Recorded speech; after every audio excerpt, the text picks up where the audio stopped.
welcome, and I'd say it's fantastic to actually have some bodies in the room, because we, the committee of the Thames Valley branch of the Arbitrators, were quite frankly pretty inactive for much of COVID. We haven't had many meetings over the last couple of years, and so we want to kick off 2023 by having a lot more activity.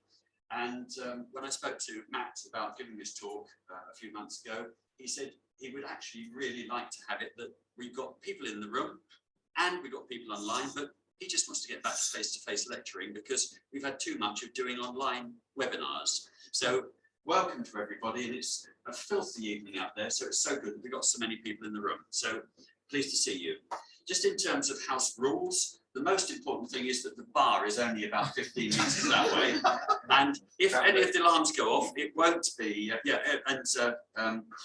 Roger Smith is the closest person to the bar, you might have noticed. But anyway, and if the alarms go off, it won't be a test run, and this is the exit, and Matt and I are going to be the first ones out of it. Okay. I'm going to start by telling you about our next meeting, if I may, just because there will be people online, and I have to tell you, we have people who have registered nationally, locally, but also internationally. In fact, because of Matt's reputation, I think it must be that, we've got actually 190 people who have registered, which is an incredible number, and we're delighted, and we welcome people whatever time it might happen to be in Istanbul or wherever else people are joining us from. But just to mention our next meeting, in about 2 weeks' time, our next meeting is taking place in Oxford, because this branch is roughly Bucks, and Oxon. So we move the meetings around within the 3 counties. And the next meeting is going to be on Tuesday, the 7th of February. It's going to be in the city centre in Oxford at the Said Business School, which is right near this train station, when there'll be a construction law update, looking at the decisions that were made in adjudication, arbitration and mediation in 2022. And our speakers will then be 2 of the partners from Solicitors, Mills and Reeve. And as an added incentive, they've agreed in the last few days that they're actually going to put on a bit of a promo. So they'll be buying all of the wines, and there will be refreshments there from 6 o'clock. So if you didn't need any other incentive, there were going to be lots of drink free of charge there. Tonight is hybrid. What we're going to do is that we've effectively got 2 computers running, one that's projecting into the room and one that's projecting online. So for the people who are online, if you have any questions, can I please ask the people online to put the questions in the Q&A box, and then we will pick up those questions at the end, and my colleague James or I will deal with them. We will also be sending all delegates, both those who are online and those who are in the room. Matt has agreed that his slides will be available as a PDF, and they will be sent on to you within the next week or so. And finally, if I can then just introduce Matt Molloy. When I got involved with our adjudication, which was more than 20 years ago, there was this young upstart whose name was Molloy, who'd started MCMS, and he and his partner, Jonathan Cope, basically, they took over the show, and they've just been the main players in adjudication for the last 20 years. I don't have long enough to tell you all the different panels that Matt has been on, but he is absolutely at the forefront of adjudication decisions and adjudication thinking. So, Matt, I'm going to leave it to you.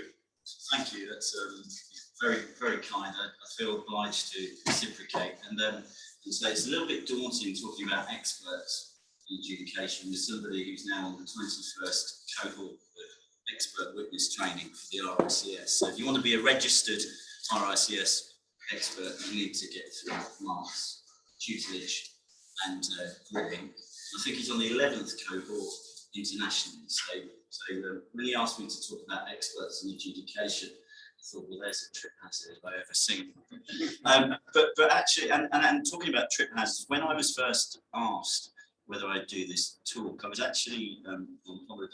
My secretary sent me an email and said, Mark Thomas has been in touch. He'd like you to talk about experts to the Thames Valley branch, Maidenhead.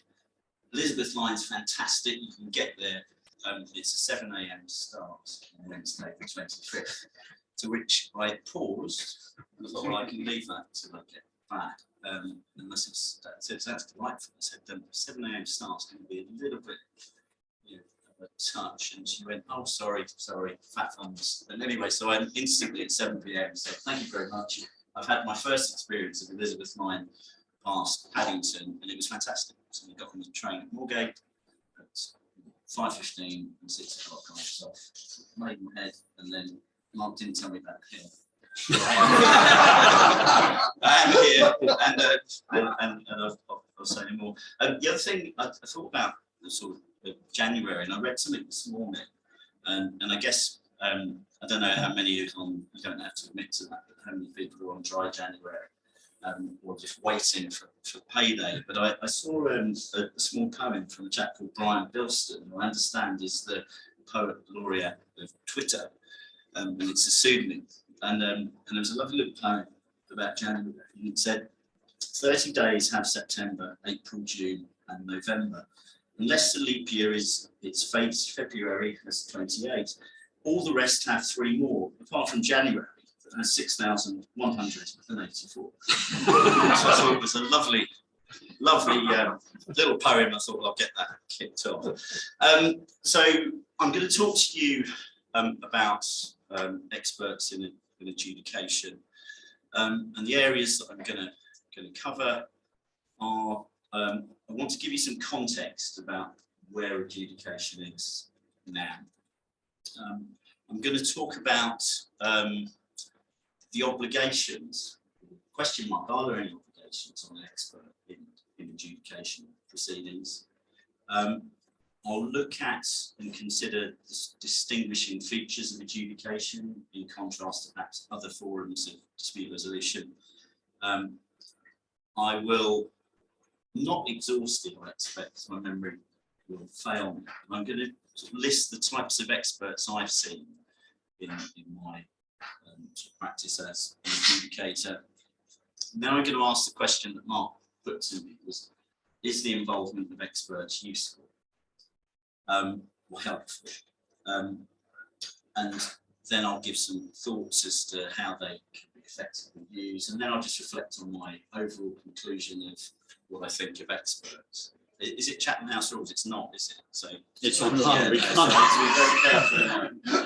How does that work in Indonesia and Sri Lanka? We'll soon find out. So the context, I think, moving on first of what I want to talk about. I'm going to assume for now that everybody knows what construction adjudication is.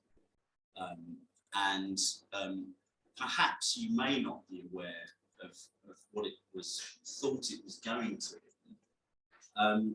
But there's certainly, I believe, a divergent view as to whether experts have a place at all in adjudication. And I'm not going to answer that question, but I think that's for you to think about. The one thing that I think about when I think of adjudication is it isn't a one-size-fits-all process.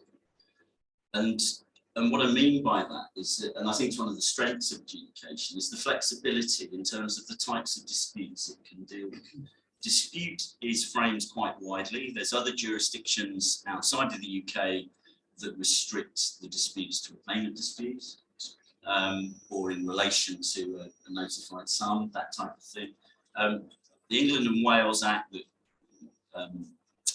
followed in Northern Ireland and Scotland just has any dispute arising under a construction contract.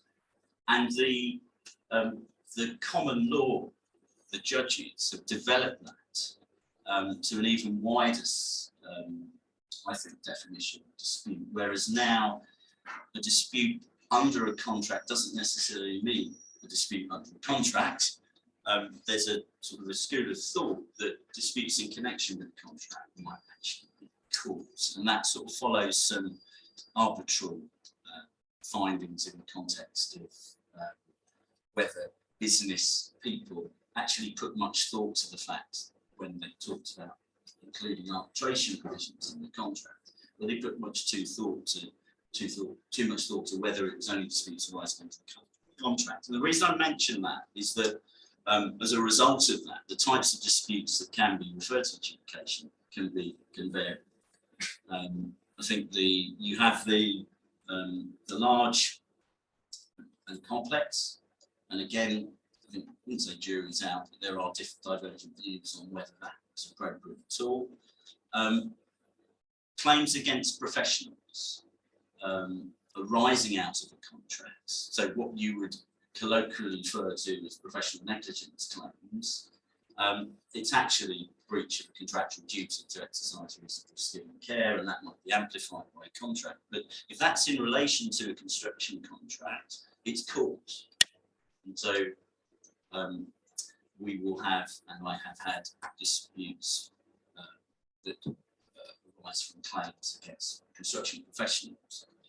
And perhaps what adjudication was, well, not just low value disputes, but perhaps what the thought process of introducing adjudication was to enable the smaller companies to actually have access to a means of dispute resolution where they could get their money quick, rather than going into battle with deep-pocketed firms on the other side who would just drag things out until we either go insolvent or just lose the will to pursue the claim. So if we think of adjudication as a broad church, then we might start to think that, well, an expert may be needed.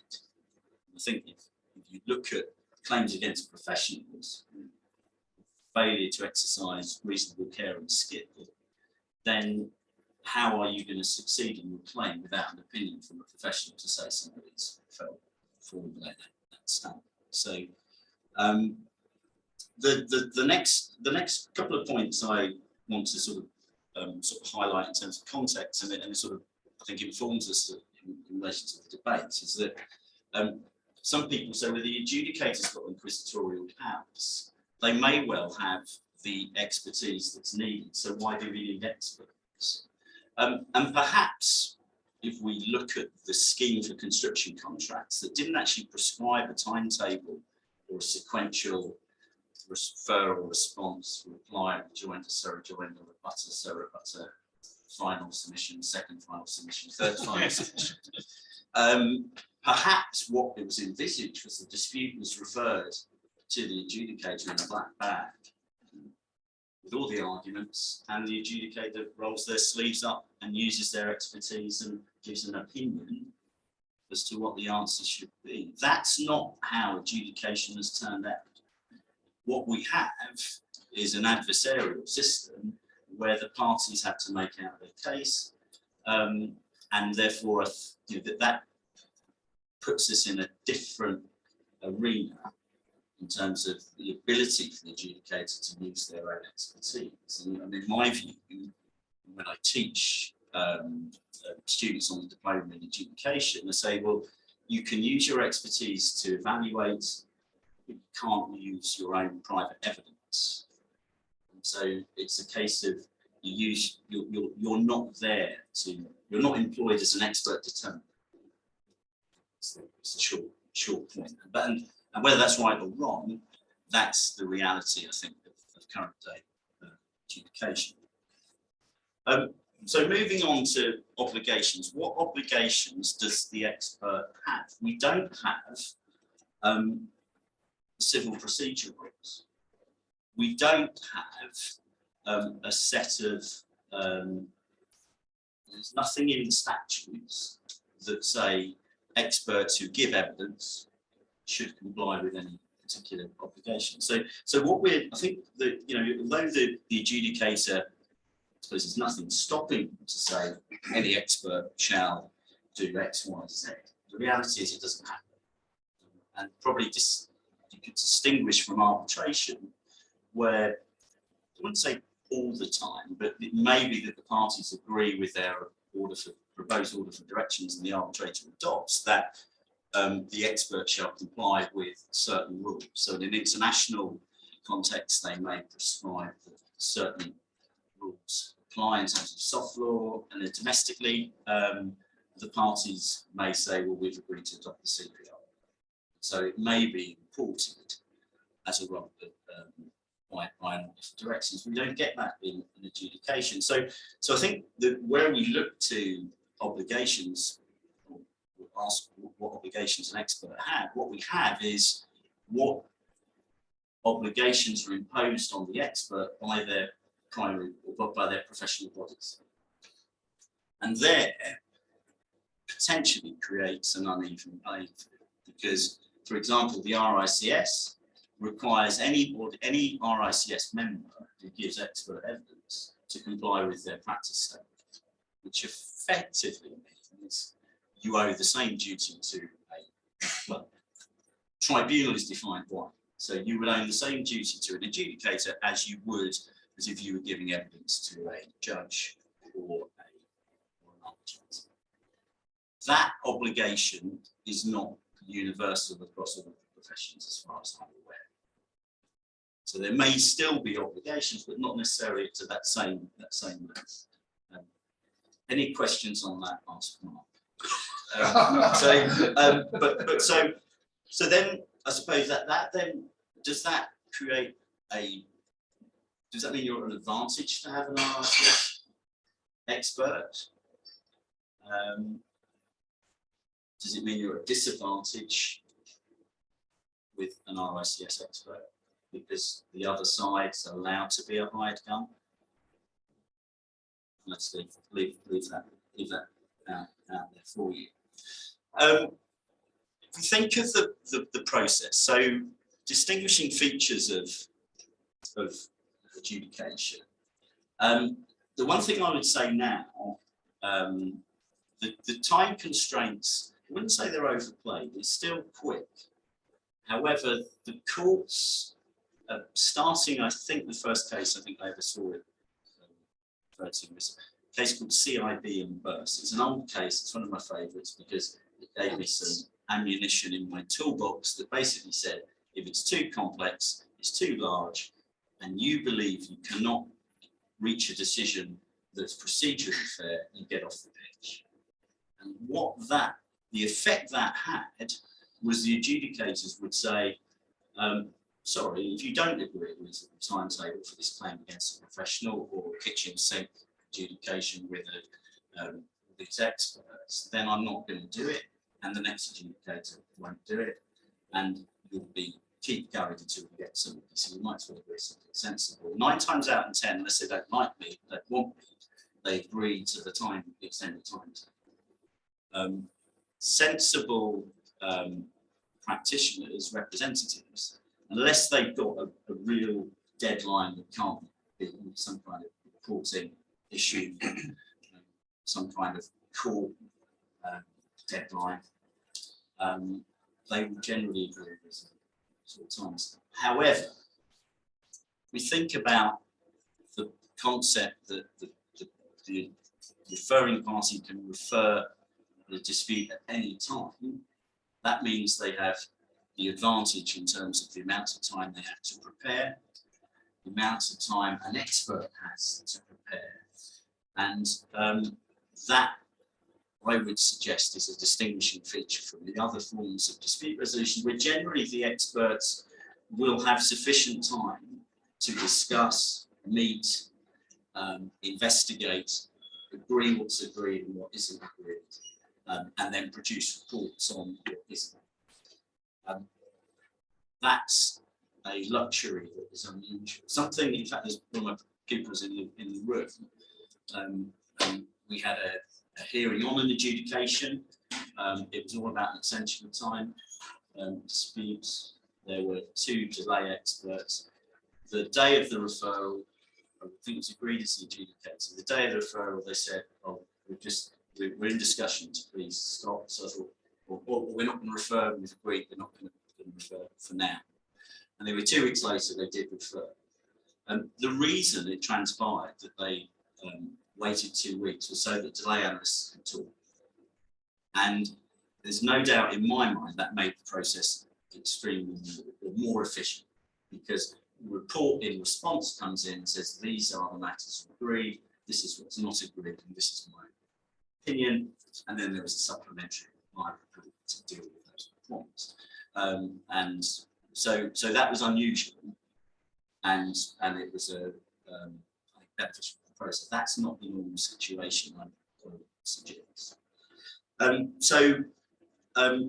think as a referring party, you perhaps your instructor is the expert, you may have more time. However, you may have, I wouldn't say a trigger happy, but you want somebody who wants to get the end result quickly, so you may have more limited time, and they're pushing you for your opinion. That may affect your ability to produce a full expert report, and you also may only be privy to half of the story.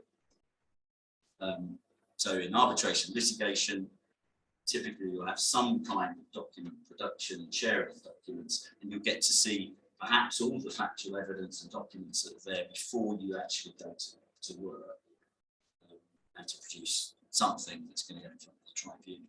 In the adjudication process, even if the referring parties instructing you may only see what they choose to give you, and then as responding party, you'll get that phone call as an expert.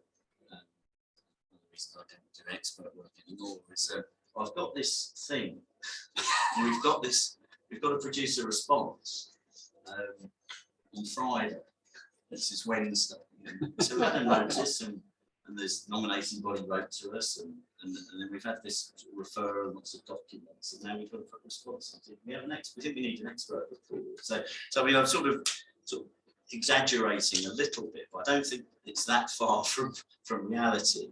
I think what you'll find is that the time constraints will play in, especially as a responding party, as an expert. You may be forced to heavily qualify what you do in terms of the end result, your expert report. Referring parties expert, you might think, oh, this is all very good.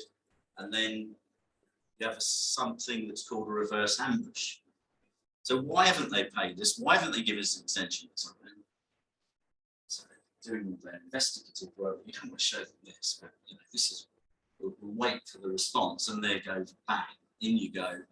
And then the pressure's on you as the referring party's expert. So why the hell didn't you give me this before? Oh, if you told me this, etc., that will have maybe altered my opinion. And then you're having to sort of shift, perhaps, alter your position and think about how that looks from a credibility perspective. And you know, is the adjudicator going to be understanding, or are they going to take a dim view and say, well, actually, I don't put much credence to what you say, because you just shift every time something comes in. That may be unfair, but it's just sort of perhaps something to be alive to. So I think that the time constraints are key. The other point, I think, which sort of the main point in terms of from the party's perspective, is the point that I've already alluded to in relation to your obligations as an expert. So you know, there may well be unequal obligations. That can create difficulties. If you've got a good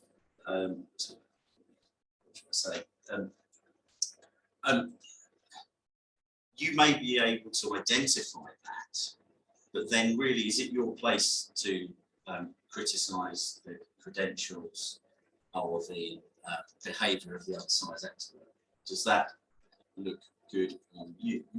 But from the party's perspective, you should, I would suggest, want to highlight things that concern you regarding your opponent, and then the advocates and representatives can make the points.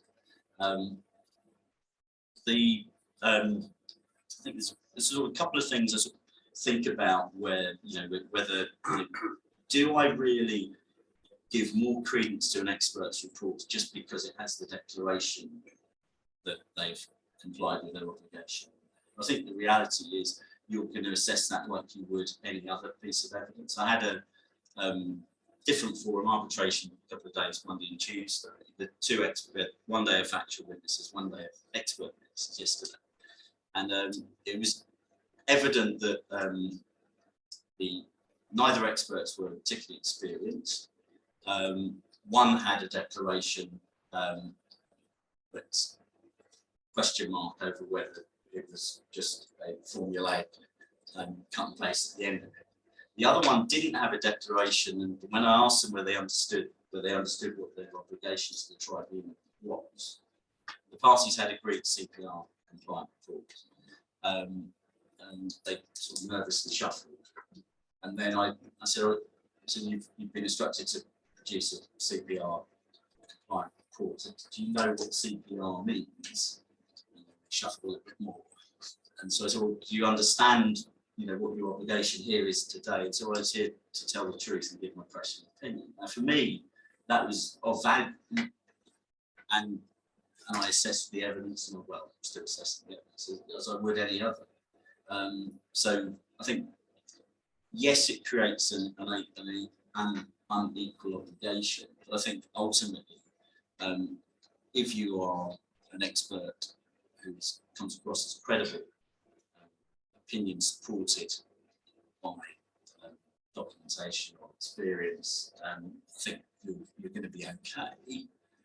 But I still think that there are certain people there who haven't been on Mark's course, who don't actually understand what that really means. And it's just a case, effectively a high run on the team, and that can create a difficulty. So I think from the tribunal's perspective, it's very much you take things with a pinch of salt, and you judge the usefulness of an expert on a case-by-case basis.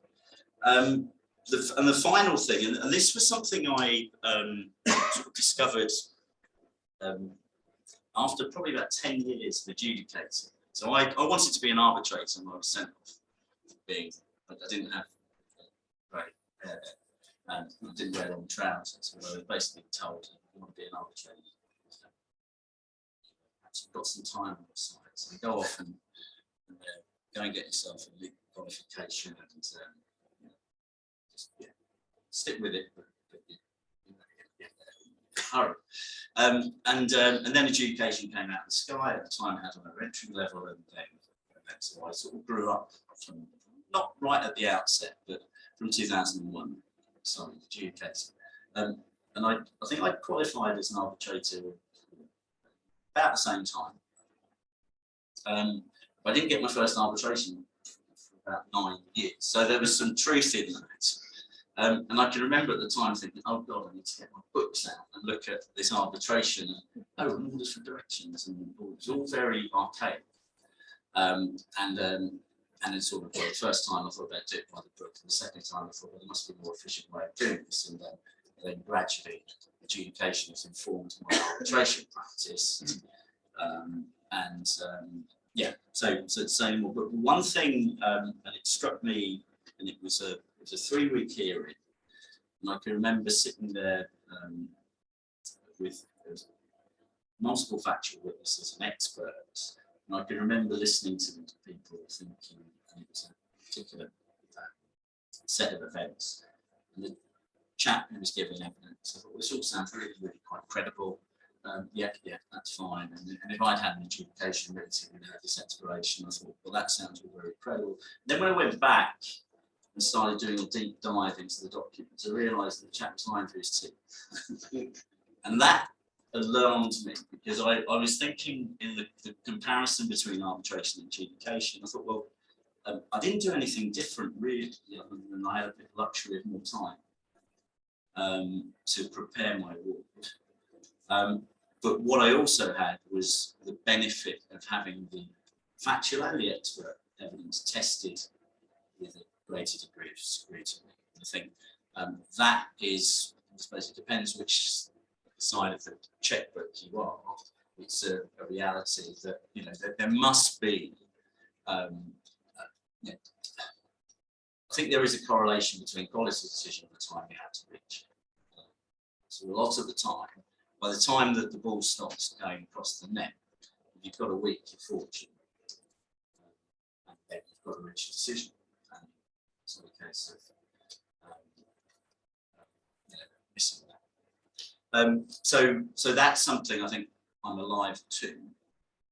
So I need to sort of develop that whatever it's called, sensor, perhaps as an adjudicator. Types of experts, and I'll just sort of whistle through these, and I think they come under perhaps sort of three sort of categories. The holy trinity of construction disputes. So it's the time, quality, and money sort of aspects. And I sort of think of it as a sort of quality, a sort of technical type expert. So engineering, all its forms, architectural, just sort of general architectural issues. I think with the prevalence of cladding claims, you're starting to see more architectural experts in terms of detailing.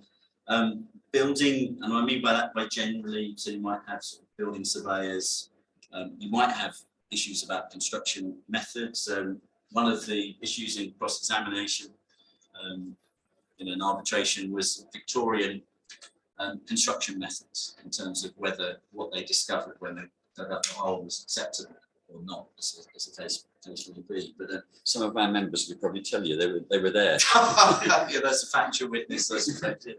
But yeah, and I think the other thing, in terms of Grenfell related, is that I've started to see fire safety experts, fire engineers, which I hadn't really come across, but I've seen it in terms of fire. I speak about fire door issues, because I think most of those, well, what should I say? I think the fire doors that were used on Grenfell were commonly used across local authority estates, and that created a scratch around to work out who was liable and what to do, and whether the doors had to be a certain fire rating and the rest of it. So I've had fire safety experts. Also building regulations, approved document B, which I've heard about, ADB, which I thought was a left winger for Manchester City, but I think I got that slightly wrong. But no, so you're getting to, people from the building research establishment, people who worked for on working committees, to trying to tell us what the building regulations mean. And then other issues I've had is IT and computing and this computerization. Did you actually send that at that time? When was that document created? One of my hobbies, I'm going to do something to keep myself interested, is look at the properties of every document I get to work out not so much when it's been created, but that can give you some information. But I just want to know if council's involved, and they haven't told me who it is. And so I've certainly had IT experts, and when we think about the technical adjudications, timing of notices are key. So when was that sent? Was it actually delivered? Did you serve notice? Those types of things. So IT sort of computing issues. Handwriting I haven't seen for a while, but I have had question marks over whether or not the notes in a notepad were contemporaneously made, and I've had a request for them to be delivered to me, and then for a handwriting expert to come in and have a look at it. Delay in programming, the dark arts. Sorry to offend any delay analysts in here, but yeah, very, I would say, common in extension time sort of claims, or liquidate damages claims. And then quantum, not just the QSs, but also I see accountancy and property valuation experts. When we're thinking of delay claims and diminution in value, or the fact that they couldn't sell a property for whatever reason, they've not got a liquidated damages provisions in the contract. So I've seen property valuation report and accountancy in terms of, well, loss of profit claims. That's quite common. Somebody to look at the accounts to work out what the level of overhead and profit is. I think I had a dispute over a delay to a hotel. So I had a hotel, that's not up there, I need to add that for the next one. Hotel industry expert to look at occupancy rates and and in this particular period of time, so whether or not the losses were reasonable or not. So a whole host of experts joining the party. So coming on to the question that Mark asked me to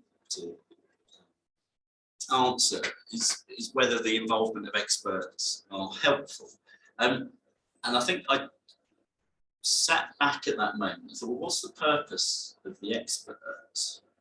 And I think it depends which side of the table you're at.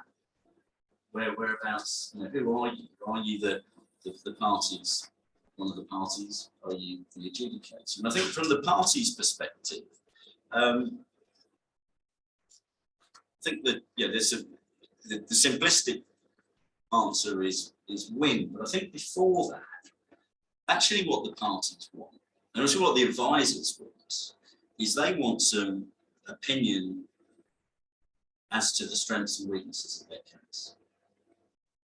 Because they're going to run this case and they want to work out whether it's worth committing their client's money, and the client will want to know, is it worth running this claim or not? Or if we think of adjudication, dispute can be broad, can be narrow. Actually, is there some low-hanging fruit where we can get a quick win and then get them to the table to talk and negotiate? So that is a valuable use of an expert as part of the team to give you the opinion in terms of whether we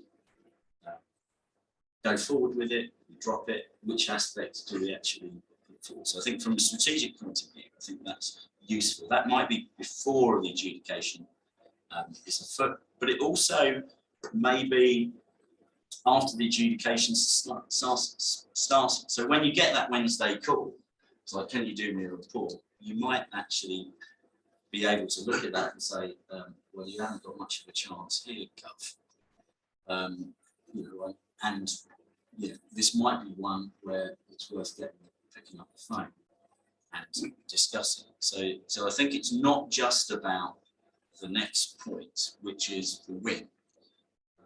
Yes, you want to win, or at least damage or the damage limitation. I always get a bit wary. Thankfully, I forget whether somebody's won, lost, or drawn. So when I meet people, I generally don't know whether they're friend or foe. But I'm surprised from time to time where people, I think, not on their Christmas card, they say, oh, thank you very much for that decision. That was within the range of what we thought we were going down. So it isn't just about wins and loses, it's how much you have to pay. We know we're going to have to pay.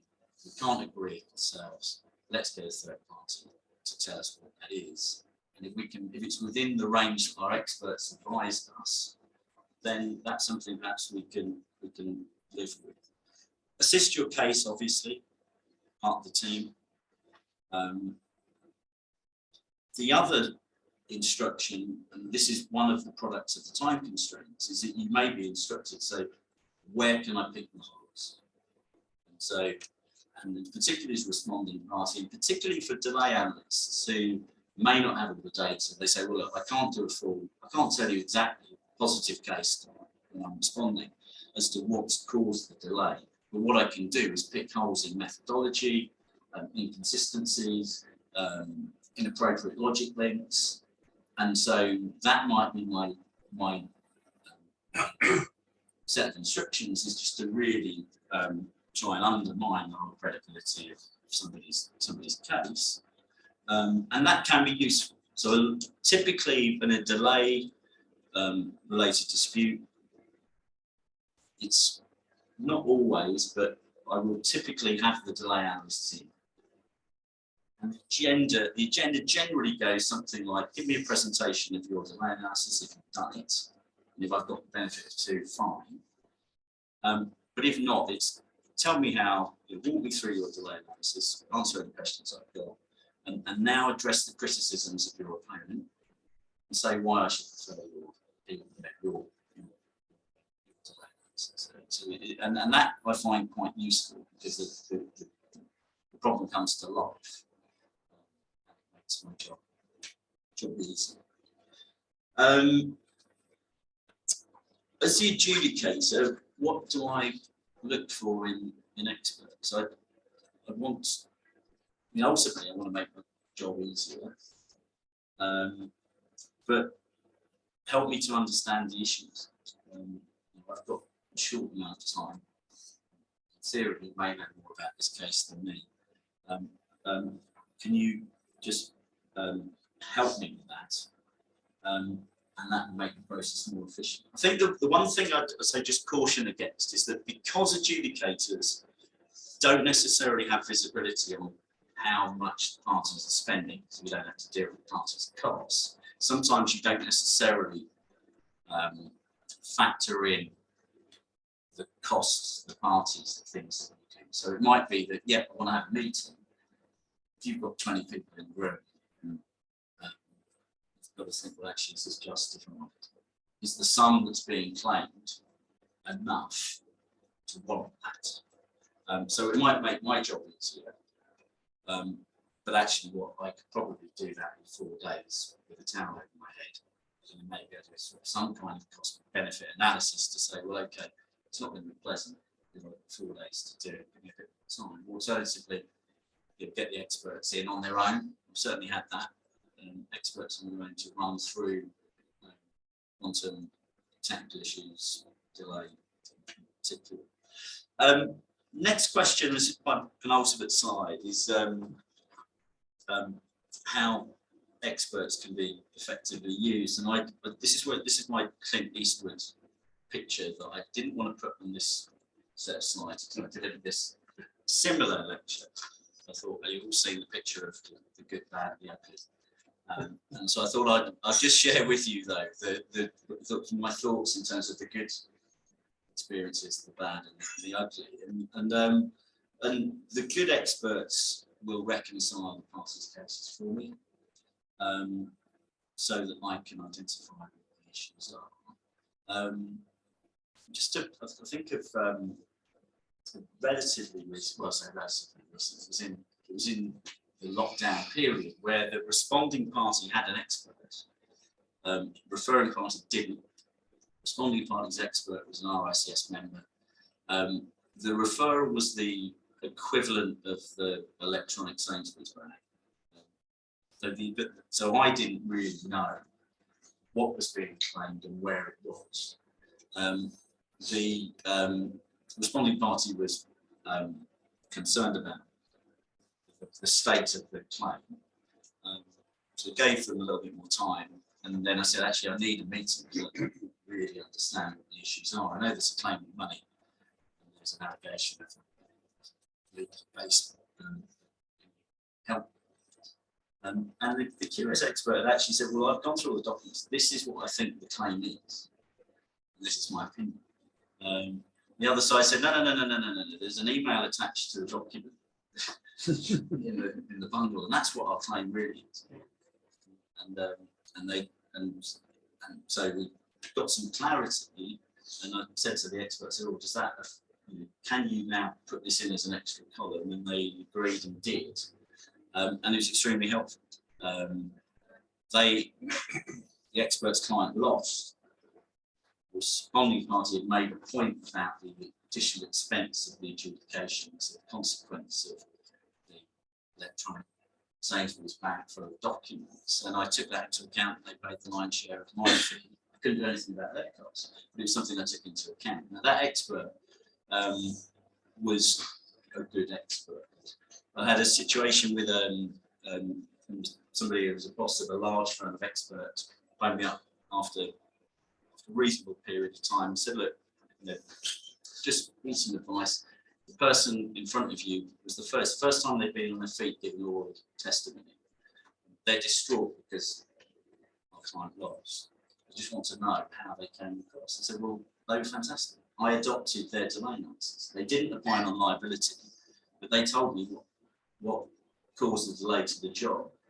They were fantastic. The report was head and shoulders above a successful party, but your client lost on liability. So I said, for me, great. The boss of the expert firm said that's what I want to do. And they were proud of the fact that the experts' reputations intact and that they gave assistance to the tribunal. And that was a true example of an expert who knew what their obligation was, or they were taught what their obligation was, and actually put it into practice. So I've already, I think, referred before about confirmation of things that are agreed and not agreed. Not always possible, but quantum experts, good quantum experts, will price both parties' cases. Again, it's not always possible, but it's just a case of, just say it's an extension of time claim, there's loss and expense there. If an expert can say, well, look, if you accept party A's case, then this is what my assessment is. If you accept B, then that's what my assessment is. Or I know liabilities for you, but I'm just going to apply on the council. So I think that's extremely useful, because then I've got a shopping list of things where I can get to an answer relatively quickly. Keeping within expertise, and again, this is perhaps where the disparity of obligations can be an issue. It's very tempting to say, oh, well, I'm not that expert, but I've been on the building site, therefore I can apply a specific point. The bad, I think, I suppose the bad and the ugly are probably close cousins, but the partisan an expert doesn't help. You see through it, it actually undermines the party's case, I think, because it's very easy to just say, well, look, I'm just going to prefer the other side of having credible, and you may lose some sort of credibility. So even if you are a hired gun, you need to have a good poker face, I would suggest. I always say this to the delay analysts. I call it my Debbie McGee question. So what is it about the multi-millionaire Paul Daniels that attracted you to him? And the reason I say, well, what is it about this particular date that chose you to choose that for your windows, for your time analysis? And or the QS, I always say, you've got your calculator there, is that buying or selling? And so it sort of sends a message that I know the game, but it's just a case of, you don't want to be seen blatantly to be partisan. That's not a good thing. The ships in the night reports, you've got one opinion on one thing and an opinion on another. They don't marry up. Again, that can be difficult. If you haven't got a contrary opinion, where does the adjudicator go? That can be a difficulty, and I think that's probably one of the facets of adjudication that is a distinguishing feature. Again, is that again you don't have the luxury of trying to marry life with life. That's not to say that arbitration reports are any better, but at least you've got perhaps a better chance. Opinion on liability. I think there are split thoughts on this. Some adjudicators are fine with, let's say, a delay analyst giving an opinion on liability. I don't get too hung up on it, but I prefer if somebody just says this is what I think caused the delay to the job, or this was critical, and then the liability issues, leave that to the advocates. The ugly, I think overtly or overly enthusiastic about the party's case, I think that doesn't help. And then sitting on the fence, it's like, well, if they prove the case, then I think this is what I would say, or I support my client's case based on what they've told me, or have I been asked to assume that they're liable, and therefore this is what the sum is. So I can understand why, but you think, well, actually, you probably could have saved yourself some time and money. You don't put the expert report in. Explain why you can't, why you haven't had the opportunity to put it in. But the other thing perhaps to think about is, well, have you got the expertise in house? And actually, do you want to keep your powder dry? Use the expert behind the scenes, and then save them perhaps for the next line, if there is discussions or dispute resolution. I think finally, what I would say is that particularly in higher value and complex adjudications, I find experts helpful.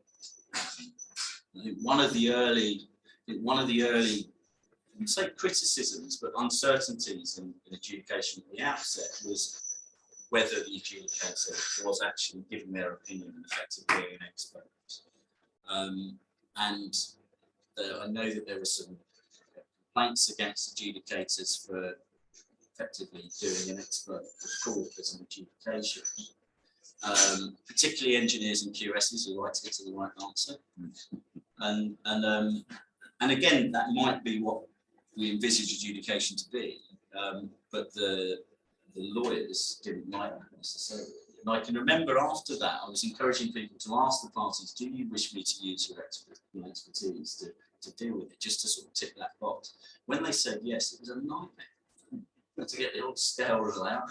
And I thought, no, actually, I'm not going to ask. It's so much easier just to say, look, who's got the burden of proof? You've got to persuade me on the balance of probabilities. Have you? No, right, next one. Especially when you've got 100 line items in a variation schedule. It's just, really, I don't really want to start measuring.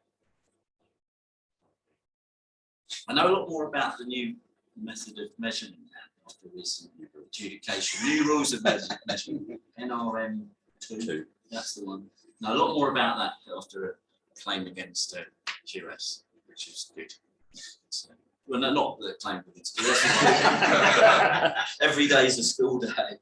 But I think, I suppose the other thing is that two points is that abilities and performance vary. I've had bad experts, happy experts, essentially. And I also think that good adjudicators will be alive to the imbalance. So I think that probably means that if you're referring parties expert, you're going to get less slack, perhaps, than the responding parties expert. I think there's a sort of bit more latitude because of the time constraints that an expert acting for the responding party.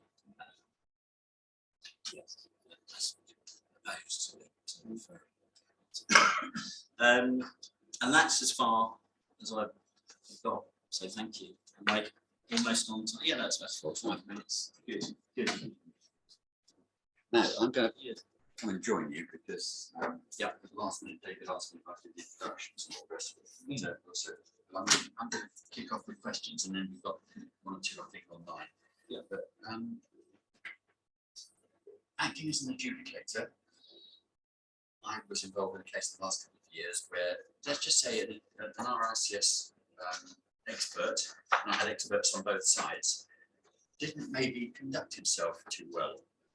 And then subsequently, I had a request from one of the parties to ask me whether or not I would report said expert to the RICS because they intended to take a disciplinary against them. Comments?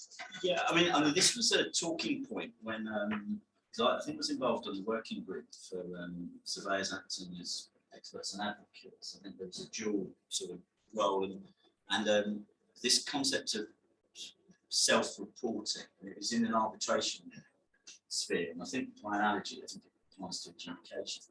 And the concern of the arbitrators was whether that breached the confidentiality, whether that was trumped by the practice statement, vice versa. And I think in adjudication, probably similar sort of principles apply. However, there may not be any expressed confidentiality protection in adjudication. I know that I think the Texas rules say that to the extent that the parties say it's confidential, I think there's an assumption that adjudication is confidential. I don't know if that's correct. I remember going to talk with Sir Vivian Ramsey when he was the head of the TCC, and he questioned whether adjudication was confidential in the context of the statutory imposed process that relies on the courts to supervise them. So I think I'm not going to answer that question. I think that the concern of the arbitrators was, well, say, assume we've not got confidentiality issues, will I be in breach of my obligation as a professional member not to shop someone? I think that's a difficult. I think if I was asked and called to a professional regulation investigation, I could take advice from my PI to me, and if they said, yeah, okay, I think I would give my to the employer. So I think, yeah, it certainly wouldn't be something I would do off my own volition. Given your slide earlier about not sitting on the fence, I'm going to tell you what I did was exactly that. I sort of sat on the fence, but then said that having delivered my decision, I was functus officio. I had no further status, and I wasn't going to be involved anymore. And from their point of view, if they wished to then take it to the RICS and have a complaint, the RICS then may have referred it back to me. But unless and until that happened, I certainly wasn't going to be putting my head above the parapet and offering them separate support for that claim. Because apart from anything else, that could, and there is case law on this, imply that I'm getting involved with one of the parties post the adjudication, which again has been taken in early cases as being potential bias. So I wasn't going to go there, but anyway.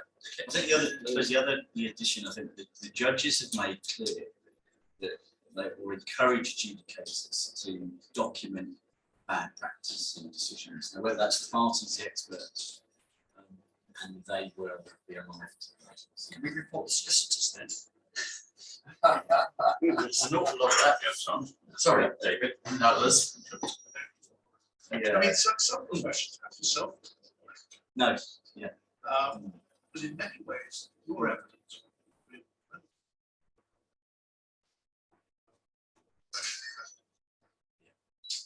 If you recall what was said as a meeting, what was submitted for a submission, that should be enough. I think I think that I've always shied away from the well, I haven't got the protection of a red gown. You all know and have read about there's a long history. You've seen some of my blogs on experts where TCC judges in particular have hung a few local experts by damning in their criticism of expert behaviour. I wouldn't go that far. But I think if somebody was incredible, not credible, unhelpful, that's probably as far as I would go. So I wasn't a system. It just doesn't stack up. So, Crystal's okay. Questions in the room? Anybody? Thanks for talk. Matt, yeah, please do. Yeah, I'm just a building surveyor doing mainly residential valuations. It's less of work. But there was a case, this types of expert. It was probably High Court or maybe above that. I do remember, I can't remember the name for the life of me. It was probably within the last 20, 30 years. Where I think a building surveyor, anyway, did a pre-purchase, probably building survey. There was a retaining wall. He missed some, I don't know the details, but he missed something about it. Clearly, the retaining wall was expensive. Client had a case against him, and they got a civil engineer, or an engineer, a structural engineer. And the judge threw that out and said, no, if you're going for negligence, you need the same type of expert. So what would a building surveyor, qua building surveyor, said at the time, bear in mind he's looking at the whole property and this is only a small part of it.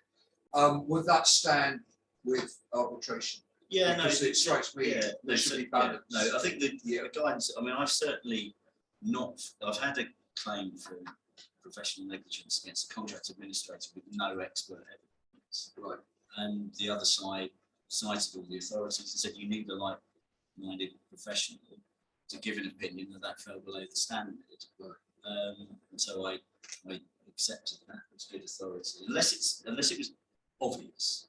So that you built a house without a front door or a window or any Don't need windows. an That's expert for that, that. yeah, no, exactly. So and I think that's the sort of extreme. Yeah. And so I dismissed it. I remember getting a particularly snotty letter from the solicitor afterwards, which so no, say, but so I would expect, and I think if you're going to run a profit claim, you need a professional. So, I could see, just a very quick corollary, as a surveyor, I wouldn't want to be up against Mark as a QS because he would know a lot more about pricing. I find pricing the worst part of the job. I hate doing that. I give, I put books, I've got an idea. But he would, so even though we're in the same organisation, RICS, that would be an unfair thing. I may know more about rock than I don't know, because that's my job. Well, I think that, and I think there's, I suppose where in an arbitration sphere, when you look at when costs perhaps are an issue, you might think, well, actually, there must be a professional who could give opinion on construction matters, including costs. Yeah. And so there are certain people who are comfortable talking about construction and quantum, and building surveyors, if they've got experience of contract administration and certifying payments and that type of thing, you might feel comfortable. Or they may have an assistant to say, well, look, I've been assisted by somebody in my office, but please. So, Kevin. Yeah, there's that logic also follows on proportionality as well. Kevin, can you speak up because people are not here? You certainly had a case where the expert spent something like £40,000 doing the report against an initial report. And the judge was extraordinary moved about the evidence industry rather than putting the man in the same place that he would have been in the first place. Yeah. Question over here. I just got a question about, you mentioned burden of proof. So, civil case, so if you're presented with a property saying, someone say, well, burden of proof, I'm just interested in how that's dealt with, because to my mind, adjudication is inquisitorial, that's what you do. You not get involved in, well, the burden's on the respondents through there. I think shifts around, and always say, well, this is a civil case. It seems to me to be an alien concept. Yeah, well, it's certainly not taught that way.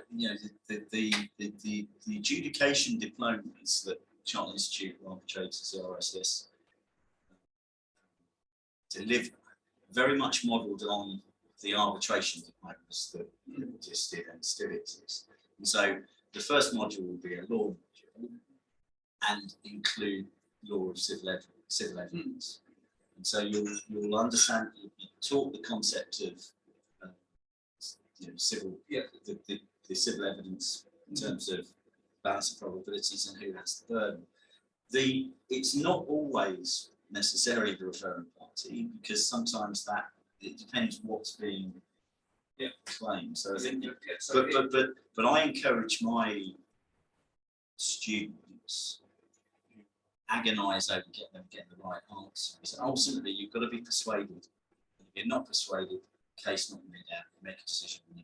So then you have a wider discretion. Yeah, I think so. Well, I think you wouldn't say, well, you haven't really this one, but you could actually, on discretion, you could say, well, well, I think, I suppose you get into perhaps the money issue. I've got a pleading at the minute that said we need to prove that it's 50%, 51% likely. And I said, actually, it's not that much. It's just more, it might be 50. 0, 0, 0, 0. But ultimately, I certainly will sit back. Ultimately, if you can make a clear finding and say that did not happen, then you go there. But sometimes it's just a case of, well, actually, I don't know. So there's enough mud in there for me not to. Matt, on that, just think about the number of times in your decisions, you use the word on balance, Yeah. words on balance, and that's where it comes down to ultimately. There's one here and then James. Sorry. I've actually, most of what you spoke about was experts engaged by the parties to dispute. I've acted as an expert as part of the adjudication, giving technical support to this. Like an assessor, you work alongside the adjudicator. Yeah, there were three of us. They managed a delay, expert and myself as a technical expert. I certainly know, yeah, certainly I have no experience of, I know some adjudicators, if it's a delay case and they're not a delay analyst, will say, I've got somebody here who I want to go to use. It's been a process of them commenting on what the experts with the parties have said, and then goes back to the parties for comment. And I remember there was a named adjudicator in a particular stadium who was a solicitor, technical issue over the floors, concourses, and he got engineer and me to use a calculator to do the quantum assessor, and that was a 3-person adjudication, and so I was busy costing whether or not patching or doing everything up on a new screen, and the expert engineer was giving their opinion on whether patching was sensible. So yes, it does happen. I think I personally only employed. I actually had an expert legal opinion on solvency and assignment issue. And again, it was I concluded that I didn't. Parties hadn't complied with the assignment rules, and therefore it was the wrong party to the contract. And because they, I think the referring party was so angry, I said, look, okay, let me go and get Sil's opinion. Or I could spend 10 hours, and they probably tell me half an hour. They came back in half an hour and said, yeah, it's fine. And then they came back again. So that was a situation where I did actually employ an expert myself, but it was an expert marriage. You were able to pick these experts that you consulted in the case I was in. The 3 of us were recruited in. We're taking. The 2 of us were imposed. Yeah, no, I think that's it. Yeah, I mean, I think in international arbitration, well, It's arbitration rather than yeah, adjudication. international arbitration. Adjudication. An ICC adjudication. We're supposed to dispute adjudication boards and 3. James. A question from online is, as an adjudicator, do you direct an early meeting of experts so that they can prepare a joint statement identifying points of agreement and disagreement? Sure, no, but I would absolutely do that in arbitration. Typically, it will be factual evidence out, experts to have that meet, discuss, produce something which they agree, and then just report what they don't agree. So, yeah, so we don't really get that luxury because you're on the pitch within notice, 7 days, referral with the experts' reports and everything, and the clock's ticking. 7 days, maybe more, but for the responding party's expert and team to get their head around the case and respond, you just haven't got the time for it. I might do in something that's larger at a meeting, say, come on, can you just give me a reconciliation? And quite frequently an agenda or item on my meeting would be reconciliation of the parties' positions at the close of submissions, especially when they're progressive. Because I'd just say, well, I don't know where we're at really. It makes it difficult to start the decision if you don't know what action is in play. So there, I'll just say, oh, can the experts go away and do that? And I've had that, and that's actually been quite difficult for them to do. But I still think it's time efficient and also the risk for me getting it wrong.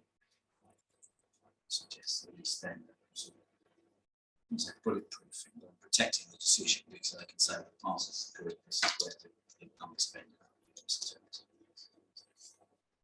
And I have one. an adjudication, you have sort of what you might call memorandum style pleadings as opposed to your traditional style pleadings. Do you think that impacts on the role of an expert? I think not to the same extent. Well, I think that the time constraint is a bigger factor, and the fact that you only get what the other side are giving you or what your side is giving you, and I think that's probably a bigger factor. Whereas in arbitration, whether it's memorials or pleadings or whichever you want to look at it, there will be some kind of document production request. I mean, I am asked to order disclosure or production. Question what happens when they say no, we don't do anything. I'll be able to draw some inferences.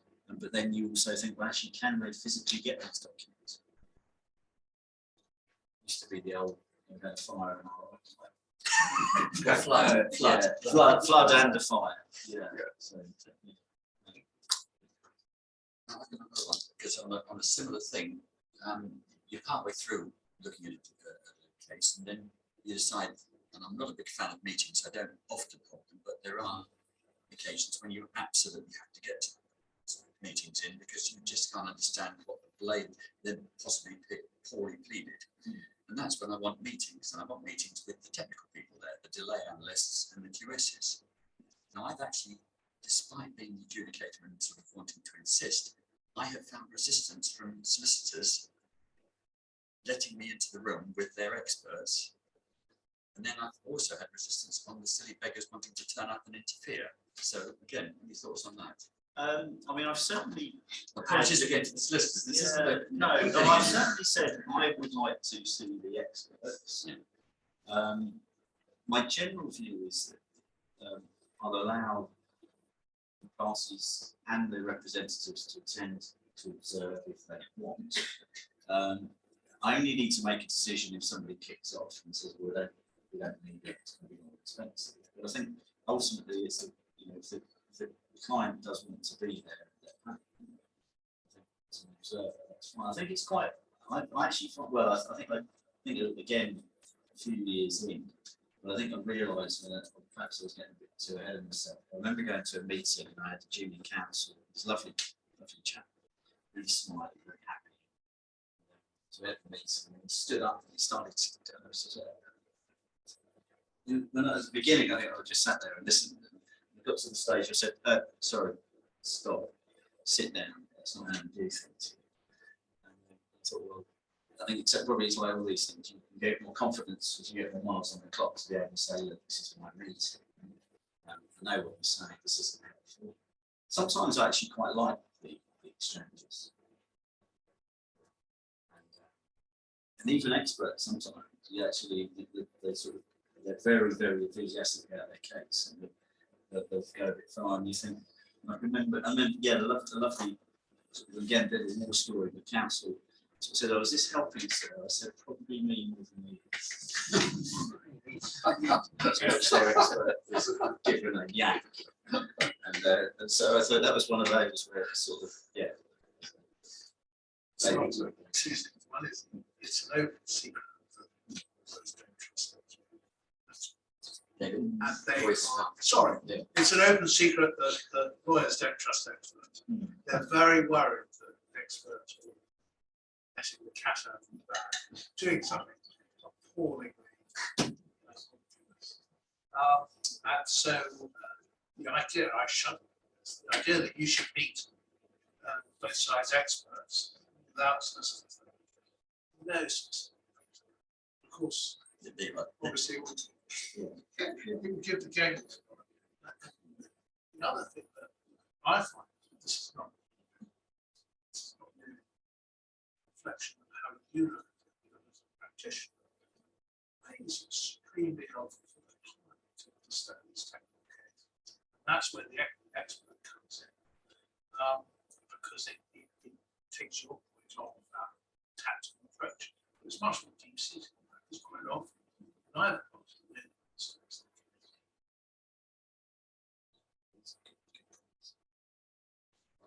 Just make on meetings. although they're not on oath, but it's brilliant getting the two experts together with you in an adjudication because you can effectively hot up them. And then that's when you're sitting there and you sort of said, right, you said that, what do you think about what he said? What do you think about what he said? And it's given the time constraints that you have as an adjudicator, that doesn't have to cut through. And it does often assist. I think, Unless they're both talking nonsense. I certainly used that in my first international arbitration. I was presiding arbitrator. My co-arbitrators were silks, and they were. So it came to the experts. They go, "This is you." So I went, "Okay." We set a period of time for a delay, geotechnical and we just was a joint presentation. We had them together. Some follow-up questions, and the parties and they were really happy with that. So I think the only way I wouldn't say only way, but I was comfortable doing that because I thought that's what I did in my expert meetings in adjudication. So I was comfortable to asking you questions rather than painfully going through. So I think it was quite useful. In terms of meetings, I mean, it will depend. I think if the number at the bottom of the claim is a certain amount, see that how fiercely things are being thought. Sometimes it merits making sure you understand. And sometimes it's all about being seen, just as being seen to be done. I think. And sometimes we think, well, actually, the whole writing for the losing party. Do you want them to say, well, look, if only they've got them into the room and seen the lights of the eyes, they realise they were going through the teeth. Sometimes you actually need it to be seen to be good. That's now last day. I'm going to wrap up. It's okay. Now, just before I give my thanks to Matt, he said at the start of this meeting, it's great to see people back in the room. Great to see people who are both members of our branch and non-members. If you are non-members, we'd like you to encourage you to get involved in the Institute in our branch in the Thames Valley. If you are members of the branch already, the committee would like you to please help us because we're down to about only 5 of us on the committee. We'd like more. So if you've been a member of the Institute and you've not been involved, we've got a lot of things coming up this year. Please do join the committee. And also, as I mentioned the bar early on, it might not be open anymore. I was going to say, please join us at the bar. But anyway, can I then therefore conclude by sort of thanking Matt for a fantastic speech. Thank you. You have years of experience and you've given us some war stories as well. So can I just ask the members here tonight to thank Matt in the usual fashion. Thank you.